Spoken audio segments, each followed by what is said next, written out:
기도하겠습니다. 좋으신 아버지 하나님, 우리 삶 속에 늘 동행하여 주시고 또 하나님의 선한 역사로 인도하여 주시니 감사를 드립니다. 주님, 무엇보다도 우리의 마음이 주님 앞에서 갈라지지 않게 하여 주시고 온전한 한 마음으로 주님만을 사모하며 살아갈 수 있도록 도와주시옵소서. 사람의 힘으로는 할 수 없습니다. 오직 하나님께서 우리와 함께하여 주시고 성령님을 통해 우리를 깨우쳐 주셔야 하니 우리가 좌로나 우로나 치우침 없이 온전히 주님의 길을 가게 할 수 있습니다. 그러하오니 아버지 하나님, 말씀을 늘 가까이 하게 하여 주시고 말씀을 통해서 하나님의 뜻이 어디에 있는가 잘 분별하게 하여서 주님께서 이끄시는 그 역사와 생명, 평화의 길을 걷는 우리 모두가 되게 하여 주옵소서. 우리 구주 예수 그리스도의 이름으로 기도드립니다. 아멘. 오늘 우리에게 주신 말씀은 35장에서 36장입니다. 본문 읽기는 36장 11절에서 21절입니다. 시드기야가 왕이 되었을 때 그는 21살이었다. 그는 예루살렘에서 11해 동안 다스렸다. 그는 주 하나님께서 보시기에 악한 일을 하였다. 그는 주님의 입에서 나오는 말씀을 선포하는 예레미야 예언자 앞에서 겸손하게 말씀을 받아들이지 않았다. 느부갓네살은 강제로 시드기야가 하나님의 이름으로 충성을 맹세하도록 하였다. 시드기야는 억지로 충성을 맹세하였지만 마침내 느부갓네살 왕에게 반항하기까지 하였다. 다른 한편으로는 시드기야는 고집을 부리며 조금도 뉘우치지 않고 주 이스라엘의 하나님께로 돌아오지 않았다. 지도급 인사들인 제사장들과 일반 백성도 크게 죄를 지어 이방의 모든 역겨운 일을 따라 하였으며 마침내 그들은 주님께서 자신의 것으로 거룩하게 하신 예루살렘 성전을 더럽히고 말았다.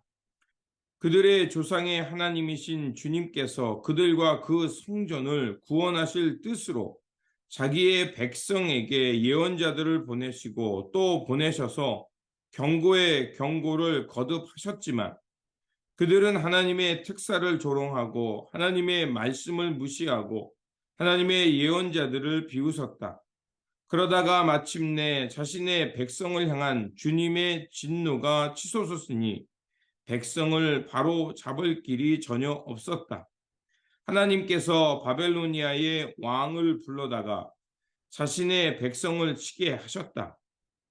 그래서 그 왕은 유다의 젊은이들을 닥치는 대로 칼로 쳐 죽였다. 심지어는 성전 안에서도 그러한 살육을 삼가지 않았다. 그 왕은 잔인하였다. 젊은이나 늙은이, 여자나 남자, 병약한 사람이나 건강한 사람을 가리지 않았다. 하나님이 이렇게 자신의 백성을 그 왕의 손에 넘기셨다. 바벨로니아 왕은 하나님의 성전 안에 있는 크고 작은 기구와 주님의 성전 안에 있는 보물과 왕과 신하들이 가지고 있는 보물을 모두 도성 바벨론으로 가져갔다. 그 왕은 또 하나님의 성전을 불사르고 예루살렘 성벽을 헐고 궁궐들을 다 불사르고 값진 그릇들을 다 부숴서 버렸다. 그는 또 칼에 맞아 죽지 않고 살아남은 자들은 바벨로니아로 데리고 가서 왕과 왕자들의 노예로 삼았다. 그들은 페르시아 제국이 일어서기까지 거기서 노예 생활을 하였다. 그리하여 주님께서 예레미야를 시키셔서 땅이 70년 동안 황폐하게 되어 그동안 누리지 못한 안식을 다 누리게 될 것이다 하신 말씀이 이루어졌다. 아멘. 오늘 본문 35장은 요시야 왕이 성전 수리 과정에서 발견한 율법책에 근거하여 개혁 운동을 더욱 박차를 가합니다. 그리고 유월절과 무교절을 유대 전 지역에서 지키며 여호와의 신앙을 회복시킵니다. 그런데 안타까운 일이 벌어집니다. 그 애굽 왕 느고가 이제 그 바벨로니아 신흥 제국을 침략하기 위해서 그 길로 올라갈 때 이 요시야는 어떤 일인지 친바벨론의 정책을 피면서 그 애굽 왕과 싸우게 됩니다. 그리고 요시야는 그 전장에서 죽게 됩니다. 그로 인해서 요시야가 계획했던 종교 개혁은 결국 중단되게 됩니다. 그리고 36장은 유다의 멸망과 그 마지막 때의 그 혼란했던 시기를 전해주고, 그리고 어떻게 끝이 나면 그럼에도 불구하고 그 바사 제국 페르시아 그 고레스죠. 고레스를 통해서 마침내 그 예루살렘으로 이스라엘 백성들이 남은 자들이 돌아올 것이다라는 이러한 말씀을 하게 됩니다. 열왕기는 그것을 쓴 목적이 왜 자신들이 바벨론의 포로가 되었는가라는 그 실패의 역사를 전하고 있다면, 역사계에는 그 역대기는 포로기에서 돌아온 이들로 하여금 자신들이 이런 하나님 앞에서 이런 범죄를 하여 패망했고, 그리고 마침내 주님의 은혜 안에 돌아왔다. 그렇게 다시는 과거의 실수를 반복하지 말고 이제 여호와의 나라, 하나님을 경외하는 그 경외심을 회복하면서 하나님의 나라를 회복해야 한다는 것을 전하고 있습니다.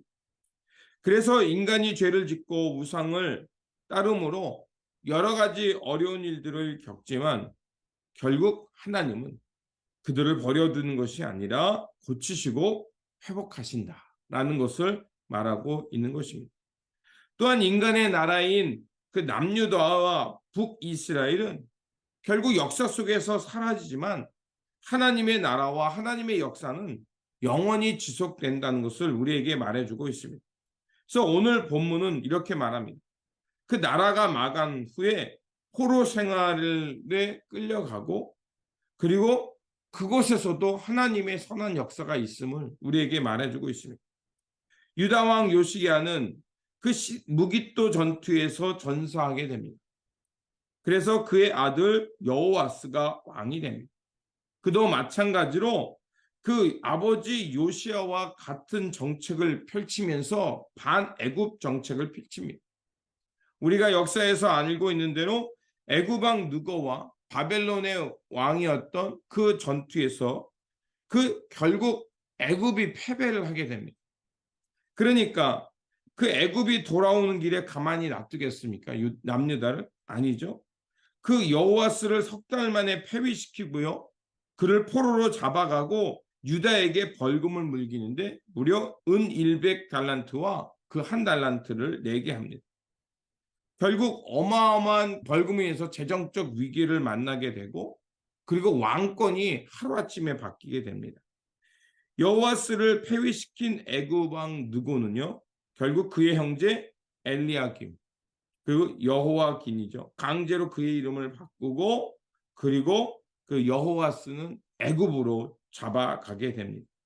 결국 이렇게 해서 남유다는 그 애굽에게 속국이 되어서 아무것도 할 수 없게 되고, 그리고 마침내 그 신흥 강국이었던 그 바벨로니아에서 애굽에 갔다가 바벨론에 갔다가 이렇게 왔다 갔다 하면서 어디에 의지하며 사는 게 우리가 그나마 생존을 더할까를 이렇게 하다가 결국 바벨로니아에 의해서 그 남유다의 성전이 파괴되고 그 바벨로니아로 끌려가며 비참하게 남유다의 역사가 사라지게 됩니다.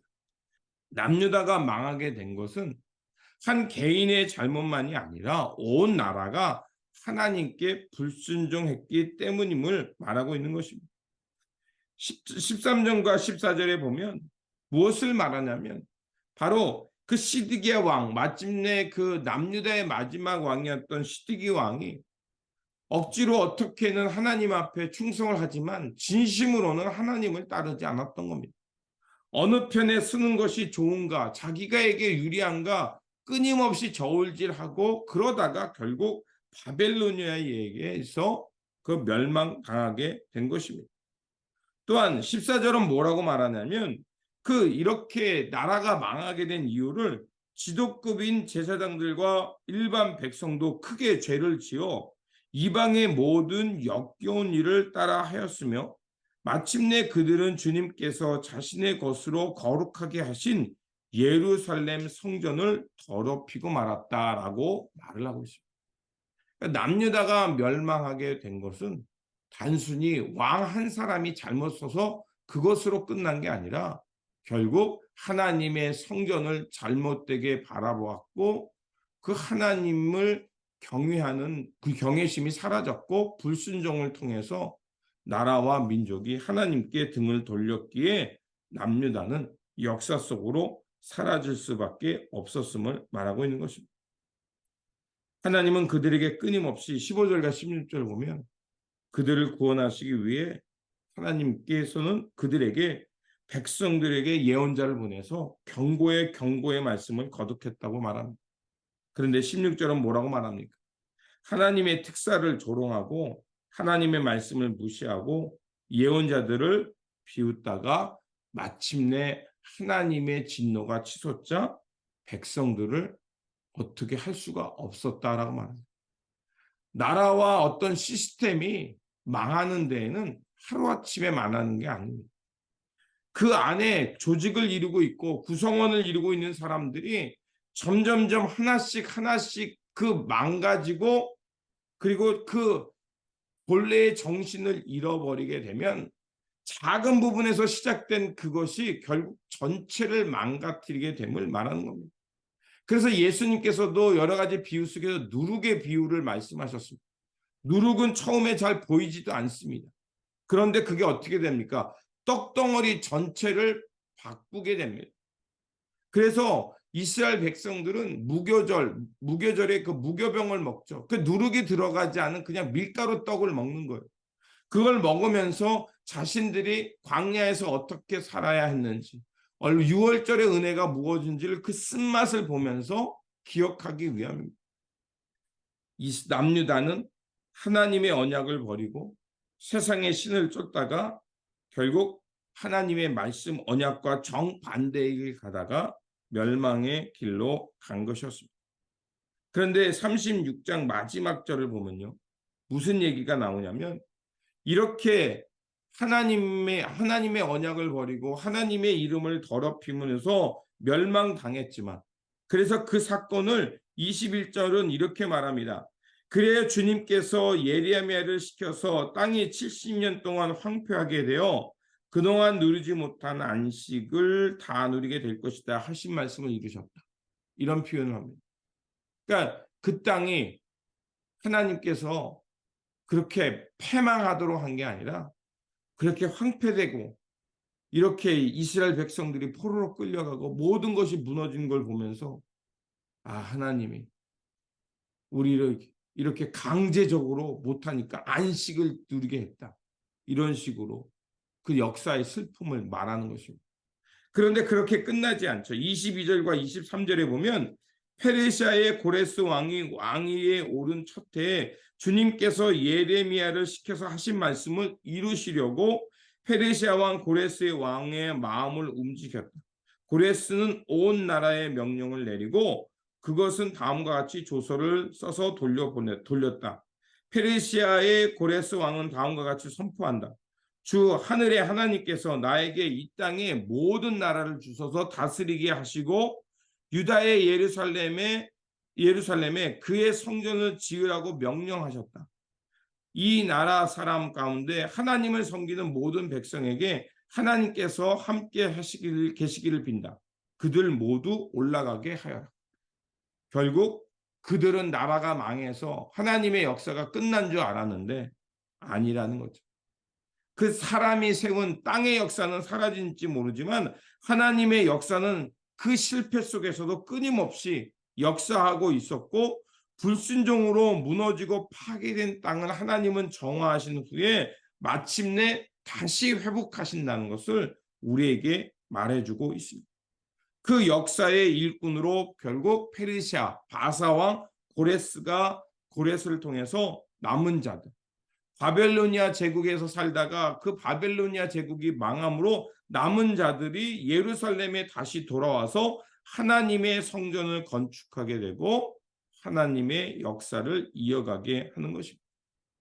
오늘 우리는 이렇게 해서 역대기의 말씀을 다 읽고 마감했습니다. 이 땅에서 사람들이 세운 역사, 그 역사는 왔다 갔다 하면서 하나님을 버리고 또 징계를 받으며 하나님께 돌아왔다가 또 얼마 가서는 하나님을 버리고 다시 세상으로 갑니다. 이것은 우리의 마음을 말하는 것이기도 하고 또 우리가 얼마나 하나님 앞에서 부족하고 하나님의 도움 없이는 한순간도 살아갈 수 없음을 말해주고 있습니다. 이 역대기를 읽으면서 바로 우리의 모습을 돌아보게 합니다. 그리고 과연 이 땅의 남은 자로, 이 땅의 그리스도의 공동체로 우리가 해야 할 일이 무엇인지 생각하게 합니다. 남유다나 북이스라엘이나 하나님 앞에서 실패했지만 마침내 하나님의 역사를 향해 다시 돌아오는 역사를 시작하며 돌아오면서 새 역사를 시작합니다. 오늘 이 땅에 주님의 교회가 주님의 말씀대로 제대로 우리가 그 역할을 감당하지 못하지만 그러나 하나님께서 이 교회를 이끌어 주실 것이고 그런 사람의 실패 속에서도 여전히 하나님께서는 하나님의 선한 역사를 쓰고 계심을 우리는 믿습니다. 그러므로 실패와 문제 속에서도 하나님의 역사가 있음을 기억하시기 바랍니다.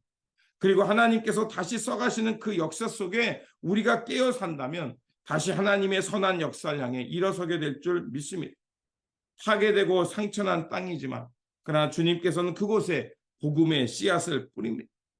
그래서 그 복음의 씨앗이 때로는 길바닥에 떨어지기도 하고 또 가시덤불에도 떨어져가고 돌짝밭에도 떨어지지만 그러나 그렇게 낭비하시는 하나님의 은혜 덕분에 우리가 새롭게 새 역사를 향해 서게 될 줄 믿습니다. 그러므로 오늘도 우리에게 주어진 이 삶의 자리에서 때로는 실패하고 문제도 있지만 그 속에서 진리의 말씀으로 다시 일어나 하나님의 거룩한 뜻을 따라 살아가는 저와 여러분 그 새 역사를 써가는 일에 주역들이 되시기를 주님의 이름으로 축원드립니다. 기도하겠습니다. 회복의 하나님, 유다의 실패의 역사를 통해서 사람이 얼마나 어리석고 불순종하는 모습으로 살고 있는지를 보게 하시니 감사를 드립니다. 그럼에도 하나님께서는 선지자를 통해서 그들을 깨우시며 돌이켰고 듣지 못하지만 그들에게 끊임없이 하나님의 말씀을 주시며 악의 길에서 돌아서게 하였습니다. 오늘 일대 역대기를 마감하면서 우리도 다시 한번 우리의 삶을 돌아보게 하여 주시고 유다의 실패가 곧 우리의 실패인 것을 깨닫게 하여 주옵소서. 그럼에도 불구하고 하나님께서는 그 백성들을 잊지 않으신다는 것 그리고 그 말씀을 통해서 다시 깨우쳐서 그 하나님의 역사를 향해 이 땅을 새롭게 갱신해 가신다는 것을 주님 깨닫게 하여 주옵소서. 그래서 아버지 하나님 우리가 다시 깨어서 하나님의 말씀으로 우리의 마음의 밭을 쟁기질하며 갈아엎게 하여 주셔서 주님의 말씀이 우리 안에 살아 역사하게 하여 주시고 하나님의 거룩한 뜻이 이 땅에 이루어질 수 있도록 묵묵히 주님의 종되어 복음의 씨앗을 뿌리게 하여 주옵소서. 때로는 여러 가지가 낭비되는 것처럼 보이고 우리 눈에는 열매 맺는 것이 없는 것처럼 보인다 할지라도 하나님께서 열매 맺게 하실 줄 믿사오니 주님 복음의 씨앗을 열심히 뿌려가며 이 땅에 하나님의 나라, 하나님의 거룩한 나라를 세워가는 주님의 거룩한 백성들 되게 하여 주옵소서. 오늘도 우리에게 귀한 일상 주셨으니 그곳에서 복음의 씨앗을 뿌리며 하나님의 백성으로 굳건하게 서가도록 다시 한번 지켜 주시옵소서. 우리 구주 예수 그리스도의 이름으로 기도드립니다. 아멘.